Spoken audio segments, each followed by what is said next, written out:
नमस्कार, मैं अतुल चतुर्वेदी बोल रहा हूँ। आज इस एपिसोड में हम चर्चा करने वाले हैं एक बहुत ही आस्था के विषय पर, और विषय है पितृपक्ष का। एंसेस्टर वर्शिप, अपना ग्रेटिट्यूड पे करना, उनको याद करना। हमारे यहाँ तो हम जानते हैं कि पितृपक्ष क्या है हिंदुस्तान में, लेकिन क्या और देशों में भी है? मैं इस पर आपसे चर्चा करूंगा, इसकी आस्था के पक्ष पर, और थोड़ा सा इसका वैज्ञानिक पक्ष भी छूने की कोशिश करेंगे। सबसे पहली बात ये कि मैं आपको जानकारी को बता दूं कि सिर्फ हिंदुस्तान ही नहीं, दुनिया भर में किसी ना किसी रूप में अपने पितरों को, अपने एंसेस्टर्स को, अपने बुजुर्ग लोग जो इस दुनिया में नहीं रहे, उनको याद किया जाता है। उनके प्रति लोग श्रद्धा सुमन अर्पित करते हैं, और इसके साथ ही उनकी आत्मा की मुक्ति के लिए, सोल के लिबरेशन के लिए अपने अपने तरीके से रिचुअल्स किए जाते हैं। जैसा हमारे सनातन धर्म में, या ये कहें कि सनातन तो एक वे ऑफ लाइफ है, तो जो हमारे यहाँ का कल्चर है, इसमें बहुत से लोग तो उसमें रिचुअल्स में जाते हैं। मान्यता यह है कि जिस दिन व्यक्ति की मृत्यु हुई, उस तारीख को, चाहे वो अंग्रेजी कैलेंडर हो, चाहे वो पारसी कैलेंडर है, चाहे वो विक्रम संवत वाला कैलेंडर है, हिंदू कैलेंडर जिसको आप कह सकते हैं, तो या शक संवत वाला, तो ये जो कैलेंडर है, हिंदी तिथि है या कोई भी तिथि है, उस दिन उनका श्राद्ध होता है। एक ऐसा रिवाज है। क्यों होता है, इस पर अभी चर्चा करेंगे। और जो अंग्रेजी तिथि है, या जो लोग नहीं भी मानते, वो भी किसी ना किसी रूप में बहुत से लोग अपने जो लोग डेड एंसेस्टर्स हैं उनको याद करते हैं। मैं पहले हिंदुस्तान के बाहर की या अन्य धर्मों की बात करूं, तो जो पारसियों का धर्म है, उसमें उनके साल के आखिरी 9 दिन अपने पुरखों को याद करने के और उनकी लिबरेशन के लिए प्रार्थना करने के हैं। और वहाँ आत्मा को प्रवासी कहा गया है, अवेस्ता में, उनकी लैंग्वेज में। अब अगर आप भाषा विज्ञान पर जाएं तो प्रवासी यानी जो कहीं से आया और कहीं रह रहा है, इस सबको आप आत्मा से जोड़ें तो अपनी समझ में आता है कि धर्म कोई भी हो, उसका मान्यता यही है कि आत्मा मूव करती रहती है और बॉडी एक व्हीकल है। इस विषय पे किसी और एपिसोड में चर्चा करेंगे। यदि हम बात करें यूरोप, अमेरिका, लैटिन अमेरिका की, तो वहाँ 31 अक्टूबर से 2 नवंबर तक हैलोवीन भी है।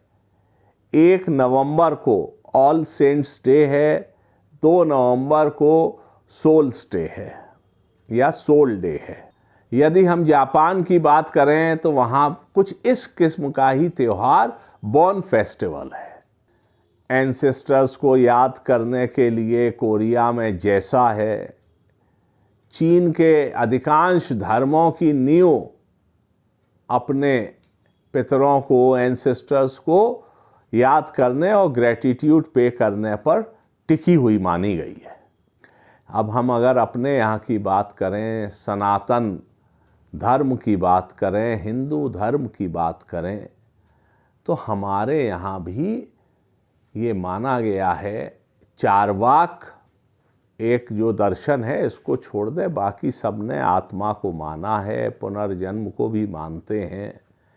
और हमारे यहाँ श्रद्धा से, जो चाहे श्रद्धा सुमन अर्पित किए, चाहे आपने श्रद्धा से याद किया या जो भी रिचुअल किया, तो इसलिए उस रिचुअल का नाम श्राद्ध रखा गया है।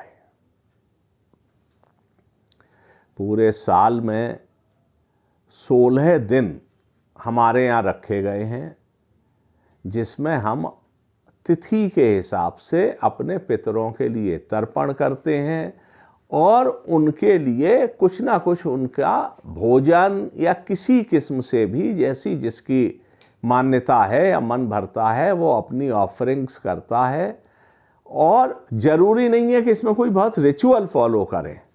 किसी ज़माने में बहुत रिचुअल्स होते थे, बट प्रोग्रेसिव सोसाइटी में धीरे धीरे चीज़ें बदलती हैं, चीज़ों को करने का तरीका बदलता है, यद्यपि भावना वही है कि अपने पितरों के प्रति अपनी श्रद्धा प्रकट करना।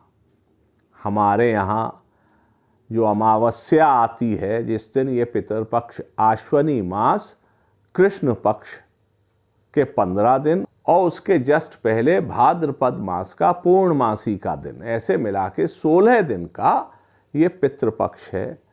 इसको हिंदुस्तान में अलग अलग नामों से बुलाया जाता है। पितर पक्ष, महालय पक्ष, अपर पक्ष, पितरपाक, 16 श्राद्ध, नाम कुछ भी हो, पूरब से पश्चिम, उत्तर से दक्षिण, यदि इंसान है इस देश में या किसी देश में, तो उसके जन्म का एक पूरा का पूरा चेन है, यानी उसके पुरखे भी रहे, बुजुर्ग लोग भी रहे। हो सकता है कि जब इंसान ने नया नया समझना शुरू किया होगा तो ऐसा लगा होगा कि डेथ को वो समझ ही नहीं पाया होगा, और जब वो परेशान हुआ होगा कि ये डेड बॉडी क्यों नहीं उठ रही है, ये क्या हो गया है, कोई लंबी नींद है, तो जैसा उसकी समझ में आया होगा कि किसी तरीके से परेशानी से निजात पाई जाए, कुछ उनके पसंद की चीज़ खाने की रखी जाए या पूजा की जाए, जिसको भी मानते हैं उसको याद किया जाए कि ये जीवित हो जाएं। धीरे धीरे ये सत्य समझ में आया होगा कि आत्मा बॉडी को एज व्हीकल यूज़ कर रही थी और अब माइग्रेट कर गई कहीं और, किसी और लोक में कह सकते हैं, किसी और बॉडी में कह सकते हैं, जैसी जिसकी मान्यता और विश्वास हो। तो फिर उनको याद करने का एक रिवाज, एक सिलसिला, जो लोग जीवित होते हैं उनसे आप कुछ दिन दूर रहें, अलग हों, तो आपको उनकी याद आती है। तो जिन्होंने ये जीवन छोड़ दिया, जिन पुरखों ने हमें जीवन दिया, जब वो चले जाते हैं तो उनकी याद आना स्वाभाविक है। और उस याद के दिन दो पहलू हो गए। एक पहलू हो गया कि हम उनको कैसे याद कर रहे हैं, कि उनके लिए उनकी पसंद की कोई चीज़, व्यंजन या पहनने की चीज़, ये सारे चीज़ें होती हैं, उसको करते हैं कि उन तक पहुँचें, या कम से कम जहाँ भी वो हैं वो महसूस करें और प्रसन्न हों, ऐसी मान्यता का है। दूसरा पहलू है जो हमारे दर्शन और आस्था से जुड़ा है, कि हम ये मानते हैं कि ये सब करने से और प्रार्थना करने से, और जिन लोगों को कर्म कांड में विश्वास है, कर्म कांड करने से आत्मा की मुक्ति होती है, वो जिस बंधन में बंधी है उससे मुक्त होती है। और हमारे अधिकांश दर्शन ये मानते हैं कि जो आत्मा है वो आगे मूव करती है, पुनर्जन्म है, और उसका लक्ष्य अंत में ईश्वर में, उस महालय में उसका भी लय हो जाना है। इसी उद्देश्य से वो आत्मा मूव करती है। लेकिन मैं एक बहुत इंटरेस्टिंग बात पे आ रहा हूँ। अभी हाल में मैं कहीं वीडियो देख रहा था और फिर मैंने थोड़ा पढ़ा। हम लोगों के यहाँ जैसे ये मानते हैं कि गोत्र होते हैं, 7 पुश्तों तक ये मानते हैं कि खानदान एक है, रिश्ते रहते हैं, इनका कोई तार्किक और वैज्ञानिक आधार नहीं था। जैसे जैसे जेनेटिक्स में विकास हुआ है, विज्ञान ने अपना एक कदम और आगे बढ़ाया है, क्योंकि वैज्ञानिक शोध और वैज्ञानिक और विज्ञान का विकास ये एक सतत प्रक्रिया है। कभी कभी इसमें लीप्स आते हैं, जैसे इंटरनेट आया और बहुत सी चीज़ें हैं, उनमें कई कारण होते हैं। एक आध जगह पर न्यूज़ में जैसा हम लोगों ने सुना, पढ़ा कि उन कारणों में कुछ एलियंस से रिलेटेड भी एक थ्योरी है, आप उसे कॉन्स्पिरेसी थ्योरी भी कह सकते हैं, बट उस सब पर भी डिस्कशन किसी और एपिसोड में किया जाएगा। अभी की बात यही है कि मैं एक पॉडकास्ट देख रहा था और उसमें एक डॉक्टर आनंद वर्धन थे, बियर बाइसेप्स की पॉडकास्ट थी। तो डॉक्टर आनंद वर्धन ने बताया कि ये तो सब जानते हैं कि हमारे शरीर में डीएनए होता है, न्यूक्लियस में सारी इन्फॉर्मेशन रहती है, और यदि पुरानी 9 जनरेशन्स तक, यानी कि पेरेंट्स, मदर एंड फादर, फिर उन दोनों के पेरेंट्स, फिर उनके पेरेंट्स, ग्रैंड पेरेंट्स, ऐसे मिला के लगभग अभी तक विज्ञान जितना जान पाया है, पुरानी जनरेशन्स के 81 लोगों की इंफॉर्मेशन इस डीएनए में स्टोर्ड रहती है। क्या अर्थ हुआ इसका?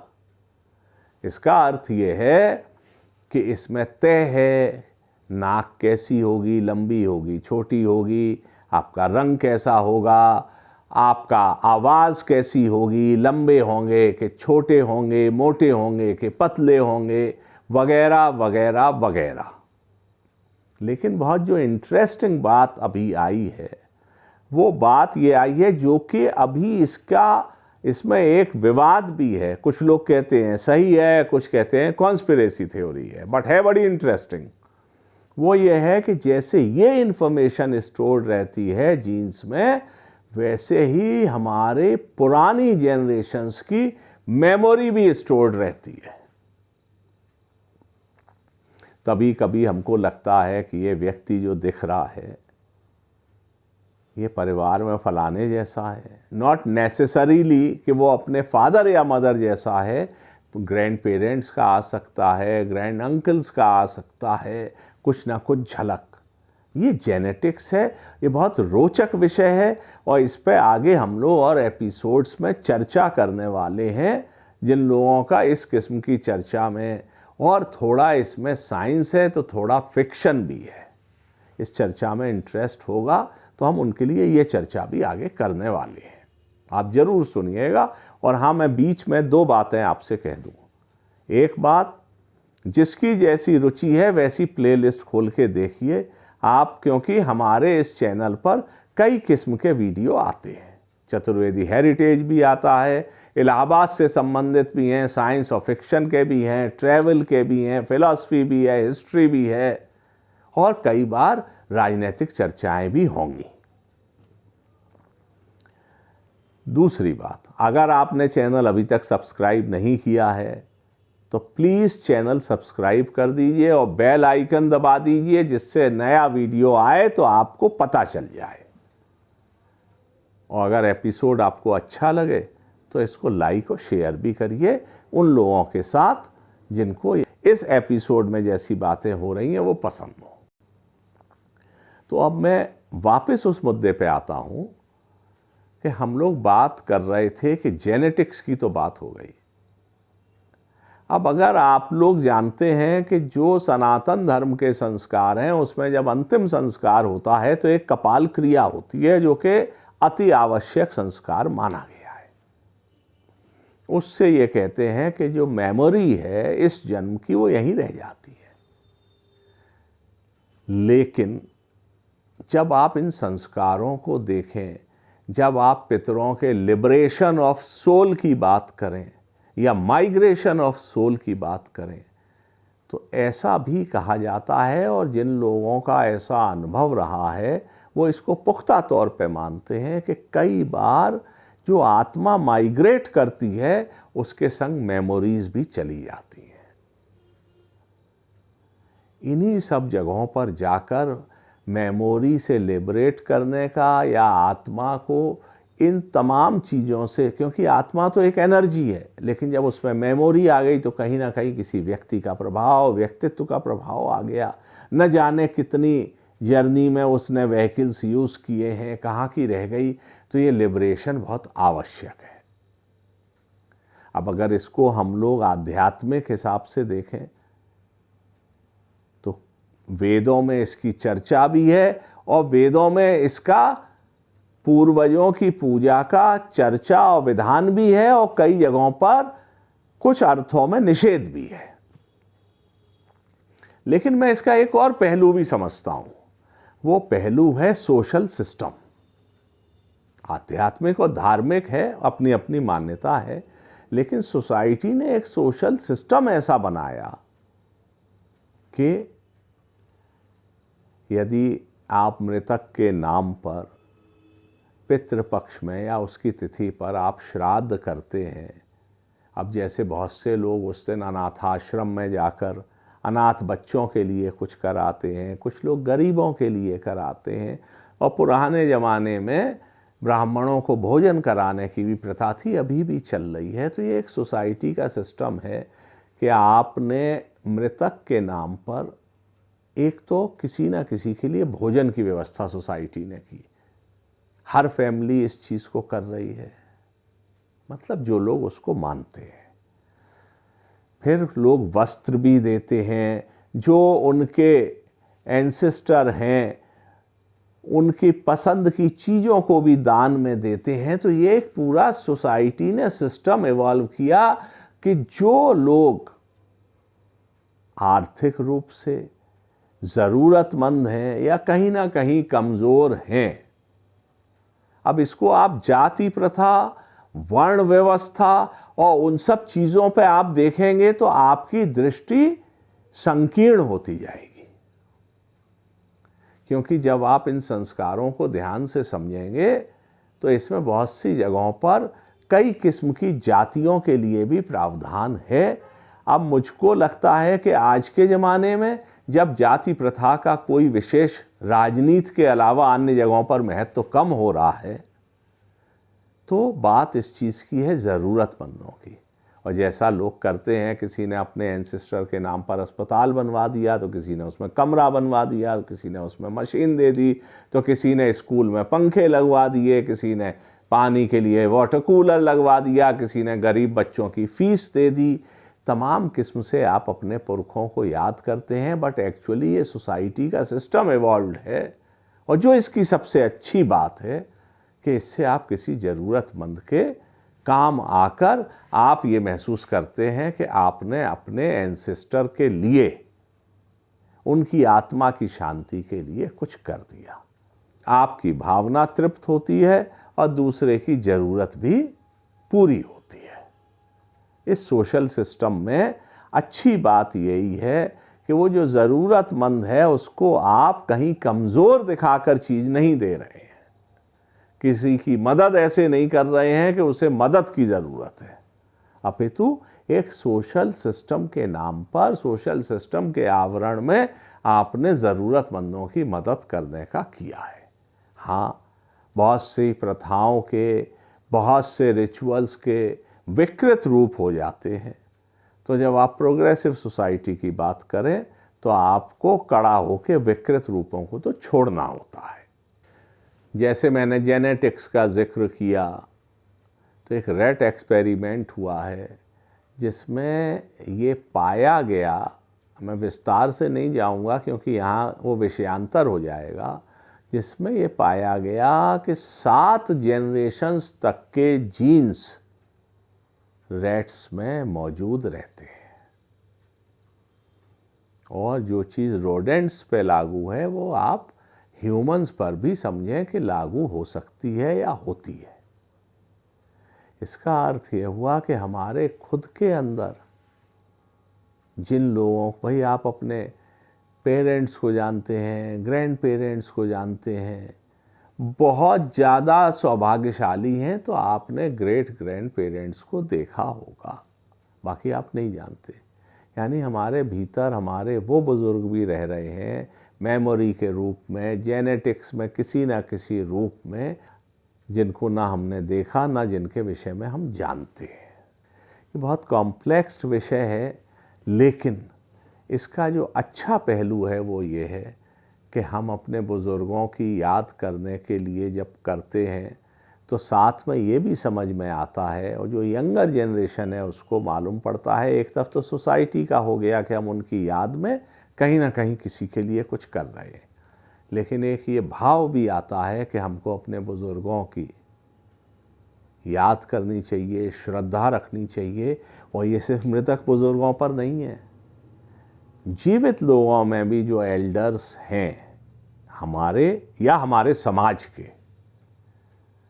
उनका भी श्रद्धा से ध्यान रखना चाहिए। उनकी ज़रूरतों का भी, उनकी इच्छाओं का भी, उनकी जो पसंद नापसंद है उसका भी ध्यान रखना चाहिए। ये एक सटल मैसेज है जो इस किस्म के रिचुअल्स में छिपा हुआ होता है।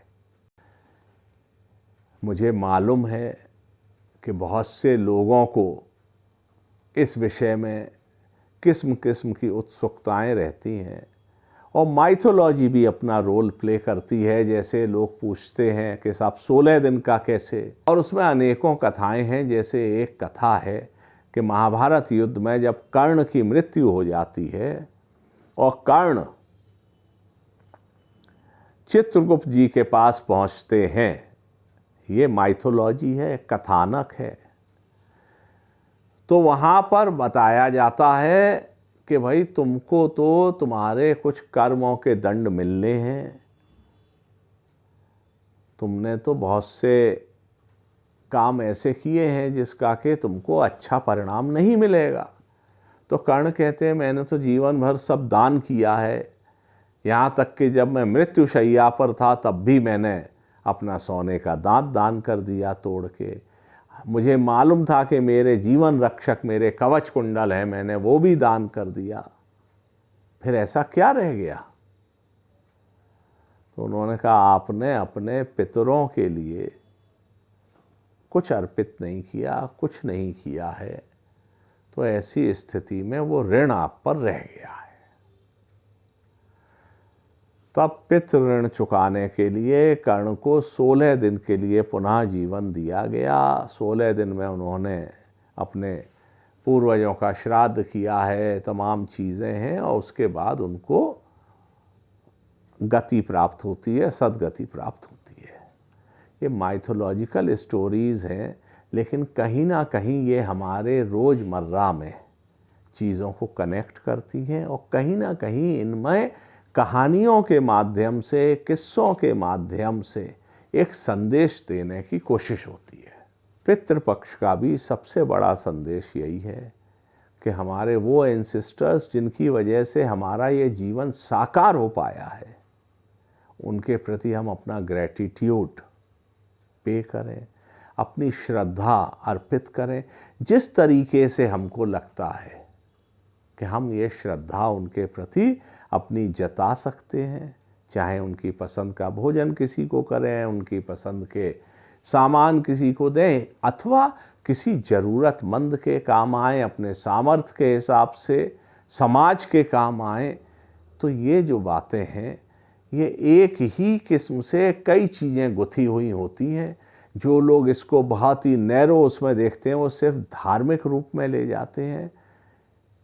सामाजिक है, कल्चरल है और हमारा हेरिटेज है, और सबसे बड़ी बात यह है कि ये वो चीज़ें हैं जिससे कि समाज में सामंजस्य और सद्भाव भी रहता है और एक आपके अंदर ह्यूमन वैल्यूज़ भी बढ़ती हैं। इस किस्म के भी डिस्कशंस आगे मैं करूँगा। माइथोलॉजी से भी संबंधित बातें होंगी, डीप फिलॉसफी की भी बातें करेंगे। यदि आपको ये एपिसोड अच्छा लगा तो कृपया इसको लाइक करिएगा, शेयर करिएगा, और चैनल अभी तक सब्सक्राइब नहीं किया है तो सब्सक्राइब अवश्य करिएगा। आगे के एपिसोड में फिर कुछ नई चर्चाओं के साथ मुलाकात होगी। तब तक के लिए मुझे आज्ञा दीजिए। और हाँ, समस्त पितरों के लिए, उनकी मुक्ति के लिए हम सबको प्रार्थना करनी है। यदि आपको भी लगता है प्रार्थना करनी है तो प्रार्थना करिए कि हे ईश्वर, हमारे पितरों को अपनी शरण में लो, मुक्ति प्रदान करो और सद्गति प्रदान करो। और हमारे हाथ में जो कर्म है वो ये है कि हम कुछ लोगों के काम आ सकें, उसमें हमें लगे कि हम अपने पितरों के प्रति श्रद्धा सुमन अर्पित कर रहे हैं। धन्यवाद। नमस्कार।